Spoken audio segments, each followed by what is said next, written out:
Ahibba'il kiram, karena Buya Kiai Haji Ahmad Qurtubi Jilani yang harusnya mengulas kitab Mafahim Majib Antus-Shaha, tapi beliau saat ini berhalangan, ada uzur sehingga tidak bisa hadir di tengah-tengah kita. Mudah-mudahan beliau selalu dijaga dan diberkahi oleh Allah Subhanahu wa taala.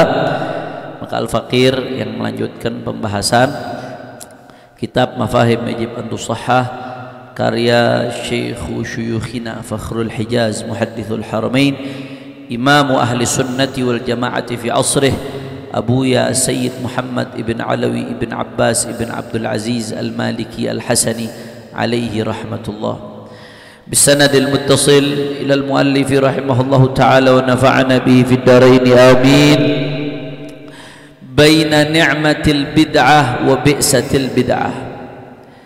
Inna minal ad'iyati ulaika alladhina yansibuna anfusahum ila salafis salih faqamu yad'una ila salafiyyati fi hamjiyatin jahla wa asabiyatin amya wa bi'uqulin aqimah wa afhamin saqimah wa sudurin dayyiqah tuharibu kulla jadid wa tunkiru kulla mukhtara'in mufid bid'wa annahu bid'ah wa anna kulla bid'atin dalalah duna at-tafriqi baina anwa'il bid'ati ma anna ruha asy-syari'ati al-islamiyyati tujibu 'alaina an numayyiza baina anwa'il bid'ah wa an naqul inna minha al-bid'ata al-hasanah wa minha al-bid'ata as-sayyi'ata wa hadha ma yaqtadihi al-'aqlu an-nayyiru wan-nadharu ath-thaqib.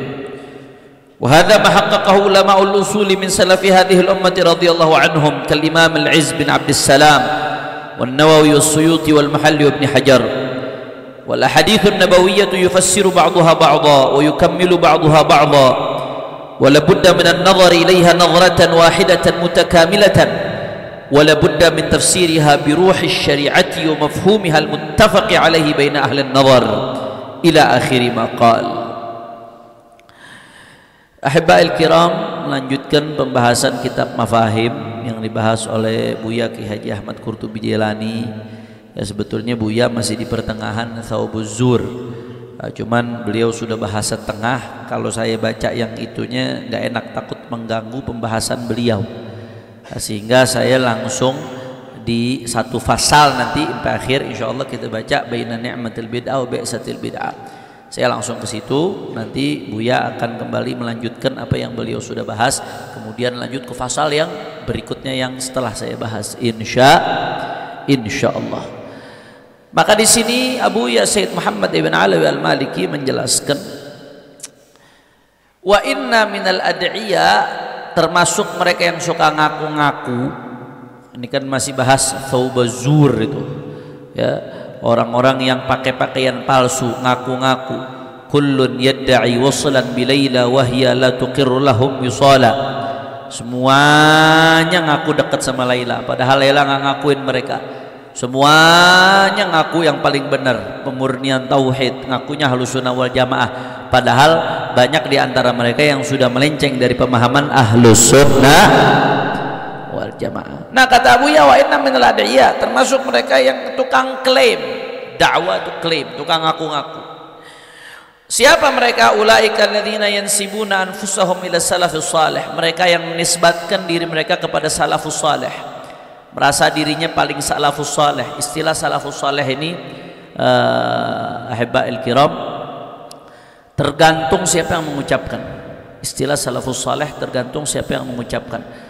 Kalau umumnya dalam keilmuan keislaman, al-ulum al-islamiyah, khususnya dalam hadis, maka yang dimaksud salafus saleh adalah mereka yang disyaratkan oleh hadis Nabi Muhammad sallallahu alaihi wasallam, khairul qurun qarni thumma alladhina yalunahum thumma alladhina yalunahum. Sebaik-baiknya kurun, sebaik-baiknya generasi, sebaik-baiknya abad adalah generasiku, abadku, kemudian yang berikutnya, kemudian yang berikutnya.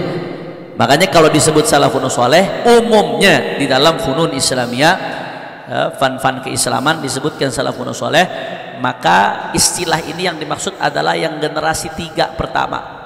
Generasi abad pertama Rasulullah dan sahabat, kemudian generasi kedua, generasi ketiga. Makanya abad ketiga Imam Syafi'i itu masih masuk ulama salaf soleh. karena Imam Syafi'i meninggal di tahun 205 Hijriah, masih masuk salaf soleh. Pokoknya sampai 3 abad pertama tuh dianggap salaf soleh. Nah, setelah itu nggak disebut sebagai generasi salaf. Ulama juga itu menurut terminologi yang banyak dipakai dalam keilmuan Islam. Tapi ada juga di dalam ilmu tasawuf, contohnya lebih spesifiknya di kalangan Sa'ad al-Alawiyah, di kalangan habaib. Itu biasanya di kalangan habaib yang disebut salafun saleh maqabla Imam al-Haddad, sebelum Sayyidina Imam Abdullah bin Ali bin Muhammad al-Haddad. Nah, itu disebut salaf soleh. Nah, jadi tergantung siapa yang lagi bahas. Maqabla Imam al-Haddad, yang sebelum Imam al-Haddad dia disebut sebagai salaf soleh. Itu istilah yang kedua. Ada yang menggunakan istilah seperti itu. Nah, ada istilah yang ketiga. Kadang-kadang kata salafun soleh digunakan untuk artinya pokoknya pendahulu kita. Salaf itu kan pendahulu, soleh pendahulu yang soleh. Pendahulu kita kan ada pendahulu yang baik, ada pendahulu yang buruk, pendahulu yang toleh.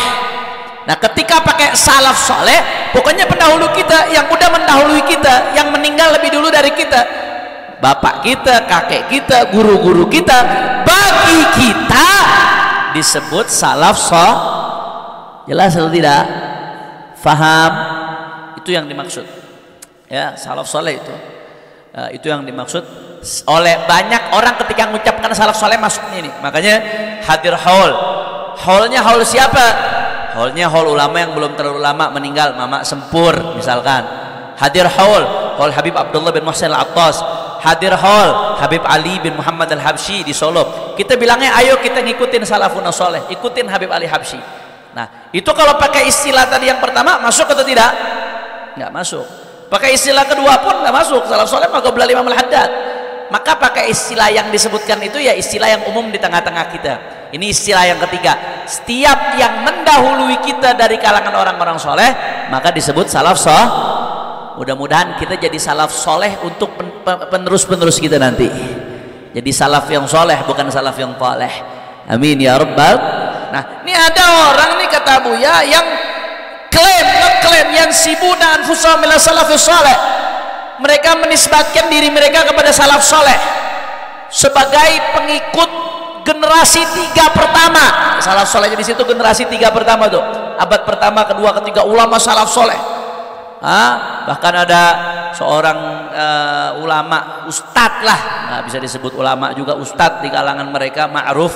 Ya, biasanya videonya sering dijadiin meme-meme, dalilnya mana nah, bangsanya Jawas, namanya Yazid Abdul Qadir, sebutin semuanya. Jadi itu sampai nulis kitab Mulia dengan Manhaj Salaf karena dia ngaku dialah pengikut salaf soleh.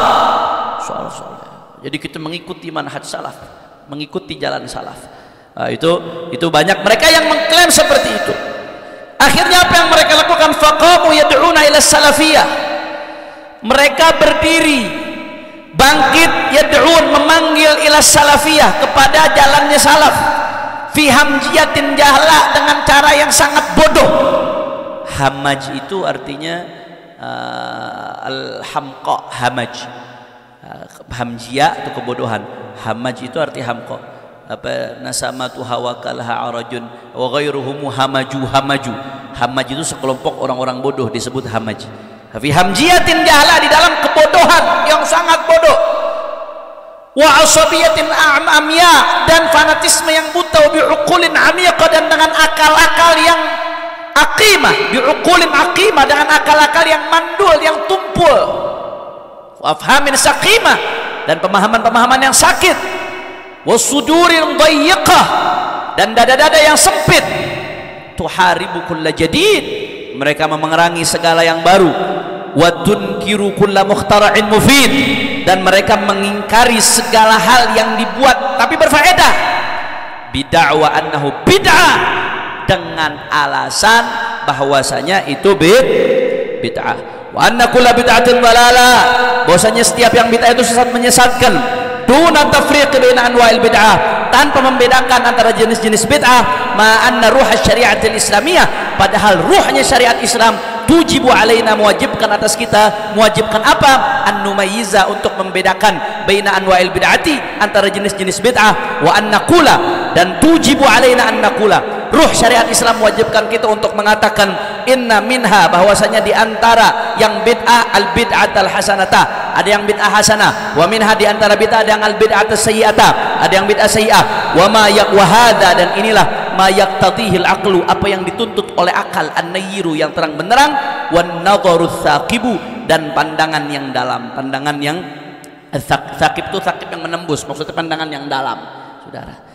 Nah, wa hadza ma haqqaqahu ulama usul min salafi hadhil ummah, dan inilah yang ditahqiq oleh para ulama usul min salafi hadhil ummah, dari generasi pendahulu umat ini radhiyallahu anhum, semoga Allah meridhai mereka. Kal Imam Al-Izz bin Abdus Salam, seperti Imam Izzuddin bin Abdus Salam, wan Nawawi, Imam Nawawi, was Suyuti, Imam Suyuti, wal Mahalli, Imam Mahalli, wa Ibnu Hajar, dan Al-Imam Ibnu Hajar. Nah, jadi ini Abu Yazid Muhammad bin Ali Al-Maliki sebenarnya udah banyak kita bahas, tapi dengan membahas apa yang dibahas oleh Abu Ya, kita akan paham bagaimana cara membahas secara objektif, langsung ke akar permasalahannya, dan tanpa menunjukkan subjektivitas kebencian. Jadi Abu Yazid Muhammad bin Ali Al-Maliki pengen ngajarkan kita bagaimana cara kita mendekati masalah ini dengan sangat objektif, dengan sangat adil, dengan betul-betul insaf, dan langsung ke akar masalahnya. Ini masalahnya ini salah satunya, ada yang ngaku-ngaku ngerasa dirinya paling salaf, dikit-dikit ngomong bid'ah, semua bid'ah sesat, nggak mau membedakan antara bid'ah yang hasanah dengan bid'ah yang sayyi. Ini masalah, kata Abu Ya. Padahal ulama-ulama besar seperti Sultanul Ulama Al-Izz bin Abdus Salam, Imam Nawawi, Imam Suyuti, Imam Mahalli, Imam Ibnu Hajar, itu mau membedakan, mau mentafsir, mau membagi antara bid'ah yang hasanah dengan bid'ah yang sayyi'ah. Dan ini Abu Yazid Muhammad menelisik lagi kepada kita, apa sih sebenarnya akal masalahnya? Wala hadithun nabawiyyatu, hadis-hadis yang datang dari Nabi, yufassiru ba'duha ba'dha, satu sama lain saling menafsiri, wa yukammilu ba'duha ba'dha, satu sama lain saling melengkapi, wala budda minan nadhari ilaiha nadhratan wahidatan mutakamilah, maka harus minan nadhari ilaiha, untuk melihat kepada hadis-hadis Nabi tersebut, nadhratan wahidatah, dengan satu pandangan yang mutakamilah, yang saling melengkapi, jangan setengah-setengah, jangan parsial. Wala budda min tafsiriha, dan harus ditafsirkan dengan ruhi syariati, dengan ruh syariah, wa mafhumiha, dan dengan pemahamannya, perspektifnya, al-muttafaqi alaih, yang disepakati baina ahli nazar, di antara ulama-ulama yang meneliti dengan dalam ahli nazar. Jadi secara nggak langsung Abu Ya pengen ngasih tahu ke kita, sebetulnya akar masalahnya kenapa bisa mereka memahami seperti itu, karena mahamin hadis setengah-setengah. Baru belajar satu hadis, ditelen, selesai, tutup buku, itu masalahnya. Orang kalau mahamin hadis cuma satu, mahamin dalil cuma satu, tanpa melihat dalil-dalil lain, bahaya saudara, bahaya, luar biasa bahaya. Akhirnya pemahamannya kacau berantakan. Nanti beliau ya kasih contoh-contoh, sisanya saya nggak perlu terjemahkan satu persatu supaya keburu ya. Beliau kasih contoh-contoh, bahaya kita mahamin hadis satu-satu tanpa melihat hadis yang lain, tanpa melihat ayat yang lain, bahaya ya ikhwan. Contohnya apa? Beliau kasih contoh. Anda sebelum masuk ke bid'ah nih, sebelum masuk ke contoh bid'ah nanti belakangan aja Anda kasih contohnya. La salata li jaril masjid illa fil masjid. Contoh nih, hadis nggak bisa ditelan mentah-mentah, bahaya kalau ditelan mentah-mentah, nanti pemahamannya bisa ngawur. Di dalam hadis Nabi mengatakan la sholata li jaril masjid illa fil masjid, tidak ada sholat bagi jaril masjid, bagi tetangga masjid, illa fil masjid, kecuali di masjid. Anda mau tanya, jawab. Ini lemes banget dari tadi nggak ada suaranya. Kalau kita pahami hadis ini secara mentah-mentah, berarti orang kalau tetangganya masjid, kemudian sholat di rumahnya, nggak sholat di masjid, sholatnya sah atau tidak?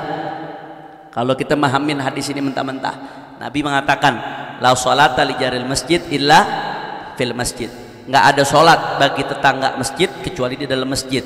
Kalau kita ngelihat hadis ini secara mentah-mentah nih, andai ente nggak jauh rumah dari masjid, tapi ente sholat di rumah, maka sholatnya sah atau tidak? Sah atau tidak? Nggak sah. Karena Nabi menafikan la sholata li jaril masjid illa fil masjid. Nggak ada sholat untuk penduduk tetangga masjid kecuali di masjid. Ternyata apakah hadis ini bisa dipahami secara mentah-mentah seperti ini? Enggak. Ngaji usul fikih, pahamin hadis itu pakai kaidah usul fikih yang sudah dirumuskan oleh para ulama, yang diwarisi dari ulama salaf. Di usul fikih ada istilah namanya dalalatul iqtidha. Dalalatul iqtidha itu namanya ada yang dikira-kirakan harus dimunculkan. Nggak bisa mustaqim pemahaman kita terhadap suatu nas kecuali dengan ada lafaz yang dikira-kirakan. Contoh, walaupun kadang-kadang dalalatul iqtidha ini jadi sebab perbedaan ulama dalam memahami hadis. Contoh, hadis innamal a'malu binniyat. Sesungguhnya amal bergantung dengan niat. Amal bergantung dengan niat. Andai ana nggak niat, tapi ana wudu dari awal sampai akhir, lengkap gerakan wudunya secara zahir, amalnya ada atau tidak? Secara zahir amalnya ada atau tidak? Ada. Basuh tangan ada, basuh kumur-kumur ada, istinsyaknya ada, basuh wajahnya ada, basuh tangan sampai ke sikunya ada, basuh rambutnya ada, basuh kakinya ada secara zahir amalnya ada. Loh, kok Nabi tadi mengatakan innamal a'malu binniyat? Amal itu bergantung kepada niat. Nggak ada niat, nggak ada amal. Padahal ada kalanya amal ada walaupun nggak ada niat. Oh, kata ulama, ini hadis nggak bisa kita pahami secara mentah-mentah. Kalau difahami secara bulat-bulat, maka pemahamannya tidak mustaqim. Zahirnya banyak amal yang tetap berjalan walaupun nggak ada niat. Maka bagaimana cara memahami hadis itu? Kata ulama, di situ ada dalalatul iqtidha. Ada lafaz yang harus ditakdirkan, dikira-kirakan, baru bisa dipahami hadisnya. Maka dalam innamal a'malu binniyat, bagaimana Habib cara memahaminya? Oh, disitulah akhirnya ulama beda-beda. Apa nih lafaz yang harus ditakdirkan? Dalam madhab Syafi'i, kata Imam Syafi'i, yang harus ditakdirkan di situ adalah innama sihhatul a'mal. Sihhatul a'mal. Sesungguhnya keabsahan amal bergantung pada niat. Makanya walaupun zahir amalnya ada, wudunya ada, lengkap dia gerakan wudu dia lakukan dari awal sampai akhir, tapi nggak pakai niat, di mazhab Syafi'i wudunya sah atau tidak? Nggak sah. Cara memahami hadis seperti itu namanya dalalatul iqtidha. Nah, mazhab di luar Syafi'i, di antaranya mazhab Hanafi yang nggak mewajibkan niat ketika wudu. Kata mereka bukan sihhatul amal, di situ takdirnya innama kamalul amal. Sesungguhnya kesempurnaan amal itu bergantung niat. Makanya kata Hanafi nggak wajib niat ketika wudu. Buat kesempurnaan iya, supaya dapat pahala iya, innama thawabul amal bin niat, tergantung niat kita. Tapi kalau buat keabsahan nggak niat pun sah. Paham atau tidak? Karena dia memahami lafaz yang harus ditakdirkan bukan innama sihhatul amal, tapi innama kamalul amal. Terlepas dari ijtihad para ulama di dalam memahami lafaz yang muqaddar, apakah dia kamalul amal, apakah dia sihhatul amal, terlepas dari itu, yang kita mau ambil pelajaran dari sini apa? Hadisnya nggak bisa ditelan mentah-mentah, harus dipahami dengan kaidah yang benar, dipahami dengan perspektif yang benar. Dalam hal ini ilmu usul fiqih, maka nggak bisa ditelan begitu saja, harus ada takdirnya. Sampai sini jelas atau tidak? Faham? Nah, kadang-kadang tuh untuk menentukan takdirnya tuh ulama ngelihat ke dalil-dalil lain. Itu panjang lah tuh. Itu udah masuknya ke bagaimana proses penentuan yang mudmar, muqaddar di dalam dalalatul iqtidha. Itu panjang. Walhasil. Tapi intinya itu fakta terjadi. Telan mentah-mentah tuh nggak bisa. Dan ini juga terjadi dalam hadis tadi. La salata li jaril masjid illa fil masjid. Tidak ada sholat li jaril masjid, bagi tetangga masjid, illa fil masjid, kecuali sholatnya di masjid. Kalau ngelihat zahir hadis ini, bagi tetangga masjid yang nggak sholat di masjid, sholatnya sah atau tidak? Tapi faktanya, hukum yang kita ketahui, andai ada orang tetangga masjid tapi tetap sholat di rumah, hukum yang kita ketahui khususnya mazhab Syafi'i selama ini sah atau tidak? Sah. Tapi afdol atau tidak? Enggak afdol. Enggak afdol. Kenapa dikatakan sah? Karena ulama neliti, kalau ngelihat dalil-dalil lain enggak ada syarat sholat harus di masjid. Makanya di dalam hadis lain sharih Nabi mengatakan, ya, wa ju'ilat liyal ardu masjidan wa tahura fa ayyuma rajulin adrakathu shalah falyusalli, kama qala sallallahu alaihi wasallam. Nabi kata di antara utitu khamsan lam yutahunna ahadun min qabli, kata Nabi SAW, aku diberikan 5 hal yang belum diberikan kepada nabi-nabi sebelumnya, rasul-rasul sebelumnya. Di antara 5 hal tersebut apa? Wa ju'ilat liyal ardu masjidan wa tahura, dijadikan bagiku al ardu, bumi ini semuanya, masjidan, sebagai tempat sujud, wa tahura, dan tempat dan alat untuk bersuci, tahur, suci, mensucikan. Fa ayyuma rajulin, maka siapapun adrakathu shalah, yang kedatangan waktu sholat, falyusalli, sholat dimanapun dia, nggak harus di masjid. Yang namanya sholat tidak harus di masjid. Berarti kalau lihat dalil ini, apakah wajib sholat di dalam masjid? Nggak wajib, cuman nanti ada dalil-dalil yang mengatakan afdalnya sholat di masjid. Tapi dari dalil ini udah dilihat nggak wajib. Sedangkan Nabi mengatakan di hadis lain, la sholata li jaril masjid illa fil masjid. Orang tetangga masjid nggak sah sholatnya, nggak ada sholat baginya kecuali di masjid. Maka bagaimana nih? Kalau melihat satu hadis doang, kita akan mengatakan nggak sah sholat bagi tetangga masjid di luar masjid. Kalau melihat ke hadis yang lain, maka di sini satu dalil dengan dalil lain yang saling melengkapi. Oh, kata ulama, berarti ini hadis mesti dipahami ada dalalatul iqtida di sini.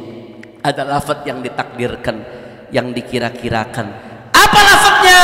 Di sini Abuya menjelaskan, fahadal hadis ini ma'annahu yufidul hasr, bahwa meskipun dia menunjukkan hasr, la illa itu hasr tuh, la sholata li jaril masjid illa fil masjid, istisna mufarragh, hasr, nggak ada kecuali, berarti nggak ada sama sekali. Seperti la ilaha illallah, hasr, tiada Tuhan selain Allah. Apa ada Tuhan selain Allah?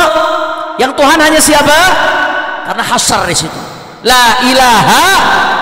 Nah, hadis ini zahirnya yufidul hasar. Nggak ada sholat bagi orang yang di dalam tetangga masjid kecuali di masjid. Hadis ini zahirnya yufidul hasar, menunjukkan terbatas. Hanya di masjidlah sholatnya sah. Zahirnya illa, hanya saja kata Abuya, anna umumatul hadis, bahwasanya keumuman hadis-hadis yang lain, tufidu taqidahu, menunjukkan bahwasanya hadis ini harus diberikan qaid, Nah, berarti juga bisa masuk ke bab mutlak muqayyad ini. Bi an la salata kamilatan, maksudnya Nabi di situ bukan la salata sahihatan, nggak ada sholat yang sah li jaril masjid illa fil masjid, bukan. Tapi maksudnya Nabi di situ la sholata kamilatan, tidak ada sholat yang sempurna bagi orang yang rumahnya di samping masjid kecuali di masjid. Jadi hadis ini kalau kita pahami disandingkan dengan hadis-hadis yang lain, ternyata menunjukkan apa? Bukan menunjukkan ketidakabsahan orang yang di dekat masjid tidak sholat di masjid, bukan menunjukkan ketidakabsahan, tapi menunjukkan ketidakkesempurnaan. La sholata kamilatan, nggak sempurna sholat orang yang tinggal dekat masjid kecuali sholatnya di masjid. Menafikan keafdhaliyahan, bukan menafikan keabsahan. Kira-kira sampai sini jelas atau tidak? Faham atau tidak? Nah, makanya di sini Abuya pengen kasih contoh kepada kita. Hati-hati memahami dalil, hati-hati di dalam memahami dalil, jangan secara parsial, jangan hanya satu hadis ditelan mentah-mentah selesai. Jangan, tinjau, kumpulkan hadis-hadis yang berkait, kumpulkan ayat-ayat yang terkait, lihat istinbatotnya para ulama, cara ulama ngambil hukum, lihat ijtihadatnya para ulama, lihat perdebatannya para ulama di dalam menentukan hukum. Nanti itu menggambarkan kita betapa luasnya dalil-dalil di dalam syariat umatnya baginda Nabi besar Muhammad sallallahu alaihi wasallam. Kira-kira sampai sini jelas atau tidak? Faham? Waka hadis, contoh seperti hadis la salata bi hadratit ta'am, tidak ada sholat di dekat makanan. Berarti zahirnya sah nggak kalau ada orang sholat dekat makanan? Nggak sah. Ketika makanan udah ada, udah siap, sah atau tidak sholat? Nggak sah. Zahir hadisnya ternyata nggak begitu ulama mahaminnya. Ai la sholata kamilatan, tidak ada sholat yang sempurna kalau makanan udah datang. Kenapa? Karena nggak khusyuk. Laisa lil mar'i min sholatihi illa ma'agal. Di dalam hadis lain Nabi SAW bersabda, laisa lil mar'i min sholatihi illa ma'agal, laisa li rajulin min sholatihi illa ma'agal. Seseorang nggak mendapatkan apa-apa dari sholatnya kecuali apa yang dia sadari dari sholatnya. Maksudnya sesuai kadar khusyuknya. Kalau kadar khusyuknya 10%, ya dapatnya 10%. Kalau kadar khusyuknya 30%, ya dapatnya 30%. Kadar khusyuknya 5%, ya 5%. Susah. Nah, orang kalau sholat di depannya makanan udah siap, konsen atau tidak? Nggak konsen. Makanya kata ulama, maksudnya di sini bukan nggak sah, sholatnya sah, karena rukun syarat sholatnya terpenuhi. Tapi maksud hadis Nabi di sini, la sholata kamilatan, sholatnya tidak sempurna. Jelas atau tidak? Faham? Itu. Maka hadis, contohnya hadis lagi, la yu'minu ahadukum hatta yuhibba li akhihi ma yuhibbu li nafsihi. Nabi Allah Subhanahu wa taala, ya, Nabi mengatakan tidak beriman salah satu di antara kalian hatta yuhibba, sampai dia mencintai li akhihi, saudaranya, ma yuhibbu li nafsihi, apa yang dia cintai buat dirinya. Nah, ente kalau suka diperlakukan baik, ya perlakuan baik saudara ente. Ente kalau suka dijamu dengan jamuan yang enak, jamu enak saudara ente. Ente kalau suka dihadapin orang dengan muka senyum, ya hadapin orang dengan muka senyum. Dan seterusnya dan seterusnya. Kata Nabi, la yu'minu, tidak beriman salah satu di antara kalian sampai dia mencintai untuk saudaranya apa yang dia cintai buat dirinya. Ini kalau dibaca zahirnya berarti orang yang memperlakukan saudaranya dengan perlakuan gak enak bisa kafir nih. Dianggap tidak beriman. Padahal dalil-dalil lain banyak menyebutkan syarat seseorang dianggap muslim, mukmin, ya, cukup mengucapkan la ilaha illallah Muhammadur Rasulullah. Apakah gara-gara dia memperlakukan orang lain kurang enak langsung dia kafir? Enggak begitu. Maka bagaimana? Karena adanya dalil-dalil lain yang menjelaskan tentang syarat iman, tentang i'tiqad, tentang syarat Islam itu syahadat, maka ulama nggak mengatakan orang yang itu langsung keluar dari Islam yang memperlakukan saudara yang nggak enak. Enggak. Bagaimana? Ai la yu'minu imanan kamilan. Ditakwil sama ulama karena ngelihat dalil-dalil lain. Tidak beriman dengan iman yang sempurna. Jelas atau tidak? Faham? Nah, contoh lagi, Nabi sampai mengatakan wallahi, demi Allah, sampai Nabi sumpah la yu'min, enggak beriman. Wallahi la yu'min, demi Allah tidak beriman. Wallahi la yu'min, demi Allah tidak beriman. Siapa? Qila man ya Rasulullah, siapa Rasulullah yang enggak beriman? Man lam ya'man jaruhu bawa'iqah, siapa yang tetangganya enggak merasa aman dengan keburukannya dia. Wallahi, Nabi sampai sumpah 3 kali mengatakan dia enggak beriman. Terus apakah kalau ada orang ganggu tetangga langsung kafir dia? Gara-gara gangguin tetangga, padahal masuk ke hadis Nabi, syuk. Dia bikin tetangganya nggak nyaman, tetangganya sampai nggak aman dengan keburukan dia. Apakah orang yang seperti itu murtad, keluar dari Islam? Kalau mahamin hadis ditelan mentah-mentah bisa seperti itu pemahamannya. Lantas bagaimana cara mahamin yang benar? Oh, kalau ngelihat hadis-hadis lain, ayat-ayat lain, syarat iman itu ya berkaitan dengan i'tiqad. Kemudian Islam ya syahadat. Kalau ada yang melakukan seperti ini ya dia maksiat. Kalau maksiat berarti imannya nggak sempurna, berarti harus ditakwil. Wallahi la yu'minu imanan kamilan, demi Allah, maka dia tidak beriman dengan iman yang sempurna. Imannya tidak sempurna. Faham? Bahaya. Hadis lagi nih, la yadkhulul jannah fattat. La yadkhulul jannah fattat, kata Nabi SAW, la yadkhulul jannah, enggak akan masuk surga. Fattat, qattat itu namam. Qattat itu artinya namam. Tidak akan masuk surga orang yang suka ngadu domba. Di dalam hadis lain Nabi mengatakan la yadkhulul jannah qati'ur rahimin wa aqun liwalidayh, tidak akan masuk surga ya orang yang memutuskan tali silaturahmi dan durhaka kepada kedua orang tua. Yang di hadis lain ada yang lebih top lagi, yang kita paling susah hindarinya. La yadkhulul jannah man kana fi qalbihi mithqala dzarratin min kibir.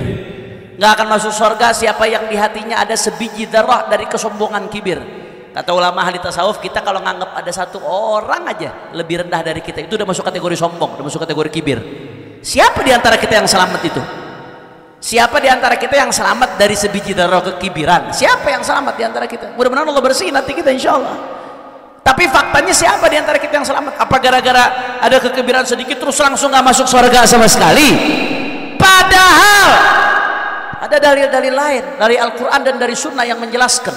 Saya nggak perlu sebutkan, banyak dalilnya, bahwasanya seorang Muslim, seorang mukmin, selama dia mati dalam keadaan beriman, sebanyak apapun maksiatnya, ujung-ujungnya dia bakal masuk surga.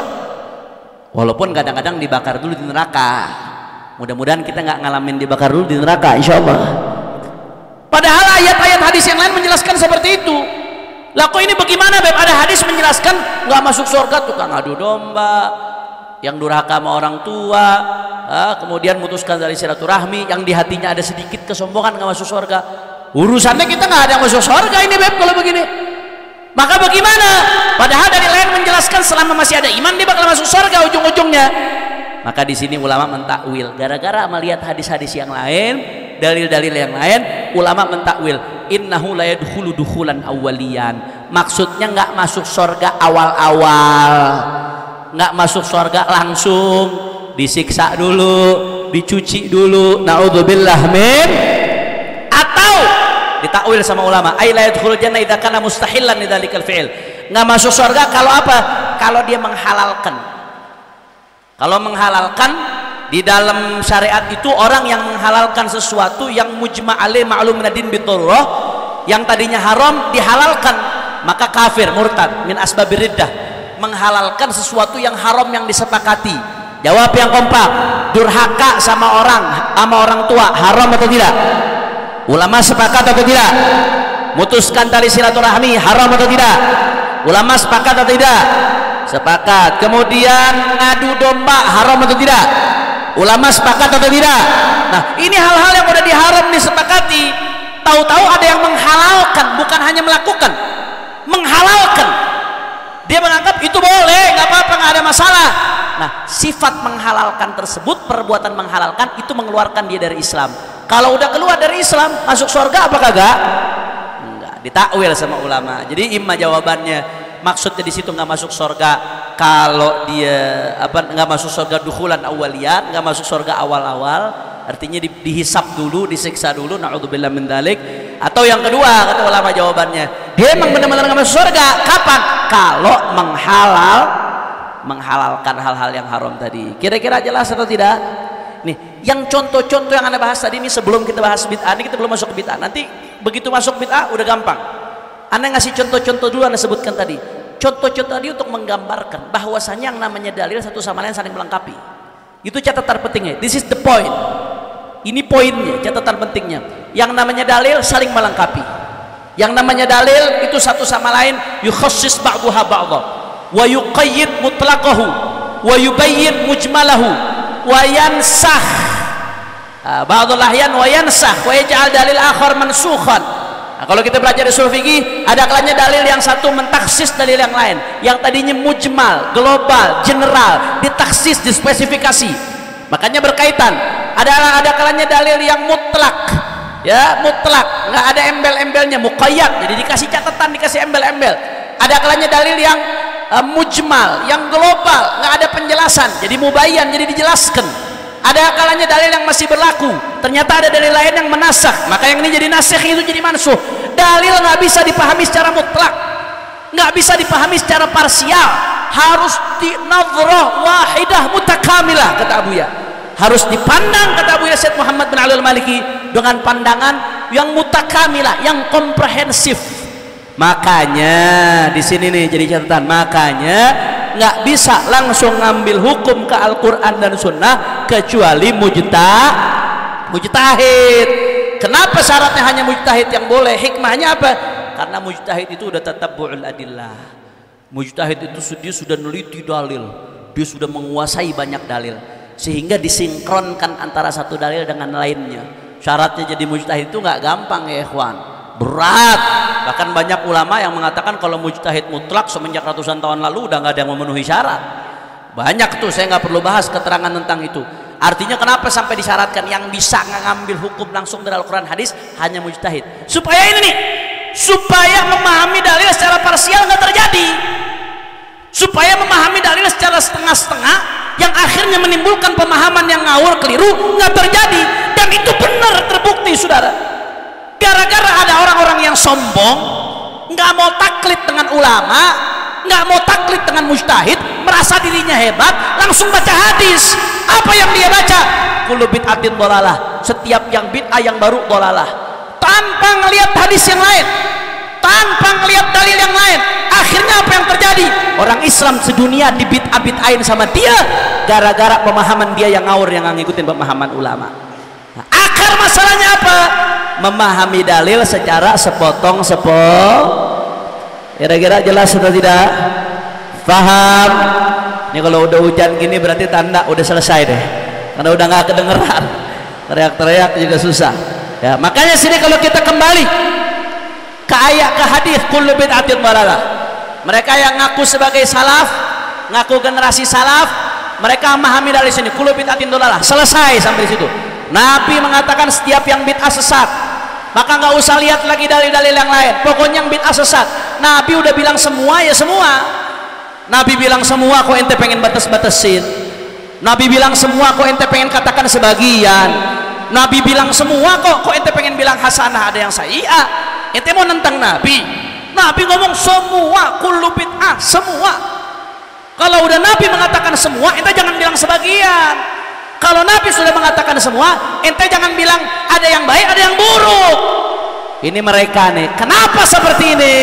Gara-gara hanya baca satu dalil. Makanya di sini kata Abu Yazid Muhammad, kalau kita memahami hadis ini, fala budda minal qaul, maka kita harus mengatakan innal murad bidzalika, yang dimaksud dengan hal tersebut, yang setiap bid'ah itu sesat, adalah al bid'atu sayyi'atu, adalah bid'ah sayyi'ah allati la tadkhul tahta aslin syar'i, yang tidak masuk di bawah satu aslin syar'i, satu pondasi di dalam syariat. Satu asal itu bisa diartikan juga dalil.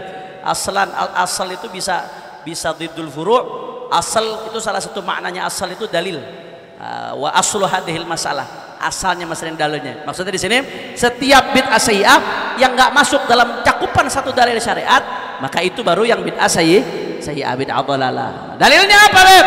Karena kita ngelihat, kata Abu Ya, karena kita ngelihat wa haditsul bid'ah di akhir, lihat ke akhir. Wa haditsul bid'ah hadza min hadzal bab, hadis bid'ah masuk dalam bab ini.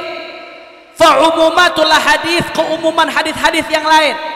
Wa ahwalus sahabat, dan keadaan para sahabat. Ya, ini tufidu annal maqsuda, menunjukkan bahwasanya yang maksud bihi dengan hadis tersebut apa? Al bid'atu sayyi'atu, bid'ah sayyi'ah allati la tandariju tahta aslin kulli, yang tidak masuk tercakup di bawah dalil kulli, dalil yang global, yang kulli. Nah, ya ini beliau Abu Yazid Muhammad menunjukkan bahwasanya salah satu yang bisa dipakai untuk menafsirkan hadis ini adalah keadaan sahabat. Saya jadi ingat pendiri Universitas Al-Ahqaf, Al-Allamah Al-Habib Abdullah bin Mahfud Al-Haddad, Qadhi Hadramut, ulama besar, Mufti Hadramut. Al-Allamah Al-Habib Abdullah bin Mahfud Al-Haddad itu ngarang kitab judulnya As-Sunnah wal Bid'ah. As-Sunnah wal Bid'ah. Itu di kitab tersebut, satu kitab tebal khusus bahas masalah bid'ah. Itu salah satu kitab yang bikin kelompok takfiri kebakaran jenggot, saudara. Kebakaran jenggot gara-gara kitab ini salah satunya. Beliau di kitab ini menunjukkan, di sini kan kata Abu Ya ahwalus sahabah. Kita menafsirkan hadis ini juga mesti ngelihat keadaan sahabat. Nah, Al-Habib Abdullah Mahfud Al-Haddad itu ngasih riwayat, kalau nggak salah ada lebih dari 70 atau lebih dari 50 riwayat yang menafsirkan hadis kullu bid'atin dhalalah. Lebih dari 50 riwayat kehidupan yang terjadi di zaman Nabi, antara Nabi dengan sahabat, yang mana itu bisa kita jadikan tafsiran untuk hadis kullu bid'atin dhalalah. Artinya apa? Ternyata pada saat itu sahabat juga melakukan sesuatu yang baru dan dibenarkan oleh Nabi. Cikal bakalnya udah ada ahwalus sahabah. Di zaman Nabi itu banyak sesuatu baru yang nggak dilakuin sama Nabi, dilakuin oleh sahabat. Iya, Beb, kan masuknya ke dalam ikrar. Kalau di zaman Nabi nggak dilakuin oleh Nabi tapi dilakuin sahabat, Nabi diam, masuknya ke dalam ikrar. Tapi beliau Habibullah Mahfud pengen menggambarkan bahwasanya saat itu hal-hal yang baru itu benar-benar selama sesuai dengan prinsip umum nggak ada masalah. Dan itu bukan hanya terjadi ketika Nabi hidup, setelah Nabi wafat pun ada riwayat-riwayatnya saudara, banyak jumlahnya saudara. Artinya apa? Ini semua menjadi penafsir terhadap hadis tadi, kullu bid'atin. Jelas atau tidak? Belum lagi keumuman hadis-hadis yang lain. Contoh, ini kata Abuya, wa fil hadis man sanna sunatan hasanah. Hadis barang siapa yang membuat sesuatu yang baru tapi hasanah, baik, kana lahu ajruha wa ajru man amila biha ila yaumil qiyamah. Maka bagi orang tersebut, bagi man apa? Ajruha, pahalanya, pahala sunnah hasanah, wa ajru man amila biha, dan pahala yang mengamalkan sunnah hasanah tersebut ila yaumil qiyamah, sampai hari kiamat. Ya, nah, di sini tadi Nabi mengatakan kullu bid'ah, semua yang bid'ah sesat. Nah, kok sekarang di hadis lain sama-sama dari Nabi, Nabi mengatakan siapa yang membuat sesuatu baru tapi baik. Andai kata betul pemahaman yang awal semua bid'ah sesat, berarti ada nggak yang baru dan baik? Nggak ada.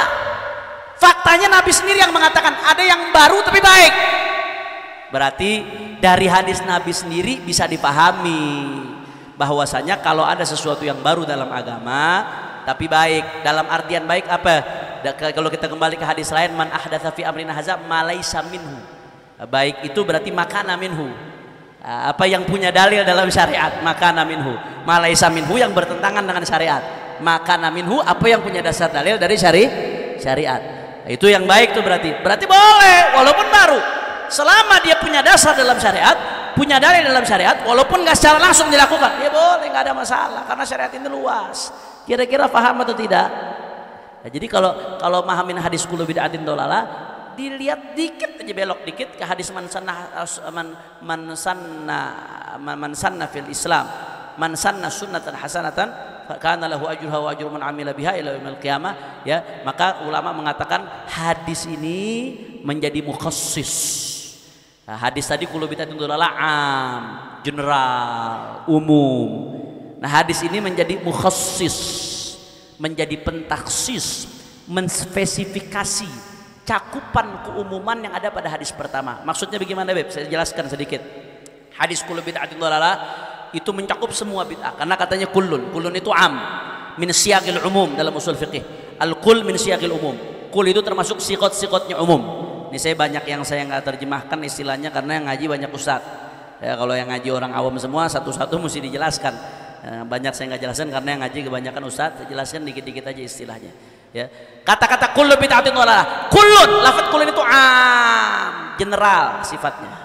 Semua, mau yang urusan agama, urusan dunia, mau yang baik, mau yang buruk, pokoknya kullu bid'atin, segala yang bid'ah, yang baru, yang nggak pernah ada di zaman Nabi, itu dolalah. Segalanya, semuanya. Itu kalau kita ngelihat hadis ini, berarti umum, mencakup baik, yang baru yang baik, atau yang baru yang buruk. Mencakup yang baru, yang bersifat duniawi, atau yang bersifat yang agama. Itu semuanya mencakup dalam itu, tercakup tuh dalam umum hadal hadis. Nah, ternyata di hadis lain Nabi mengatakan man sanna sunnatan hasanatan, siapa yang membuat sesuatu yang baru tapi baik, sunnah. Siapa yang membuat sesuatu yang baru tapi baik. Nah, berarti ini khusus nih, ada yang baru tapi baik. Makanya ulama mengatakan hadal hadis yang kedua kata Imam Nawawi mukhassis, menjadi alat penspesifikasi, alat takhsis. Mengkhusus apa? Keumuman yang ada pada hadis tadi. Kullu bid'atin dhalalah. Berarti kalau tadi harusnya mencakup semua bid'ah yang sesat, maka gara-gara ada hadis yang kedua, berarti nggak semua bid'ah sesat. Nabi sendiri yang menjelaskan kalau yang bid'ah itu baik, yang baru itu baik, maka dapat pahala. Bahkan yang nyontoh pun ikut dapat, gara-gara ada yang nyontoh pun dia ikut dapat pahala. Jelas atau tidak? Dan hadis berikutnya, fil hadis alaikum bisunnati wa sunnatul khulafa'ir rasyidin min ba'di.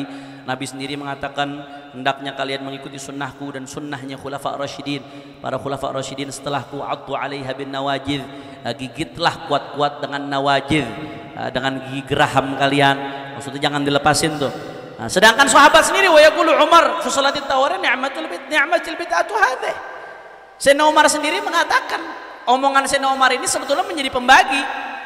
Nabi Pak Sayyidina Umar pakai kata bid'ah, redaksinya bid'ah. Ni'matil bid'atu hadhihi. waktu sholat tarawih dikumpulin jadi satu dengan satu imam bersama-sama, dan ini nggak dilakukan di zaman Nabi. Di zaman Sayyidina Umar dilakukan. Apa kata Sayyidina Umar? Ni'matil bid'atu hadhihi. Ini adalah sebaik-baiknya bid'ah. Berarti bid'ah yang baik ada atau tidak? Ada. Karena Nabi Sayyidina Umar sendiri mengatakan ni'matil bid'atu hadhihi. Sebaik-baiknya bid'ah ini. Nah, sedangkan Nabi mengatakan alaikum bisunnati wa sunnatul khulafur rasyidin. Ikutilah sunnahku dan sunnahnya khulafur rasyidin. Sayyidina Umar khulafur rasyidin. Berarti Sayyidina Umar menjadi justifikasi ada bid'ah yang baik.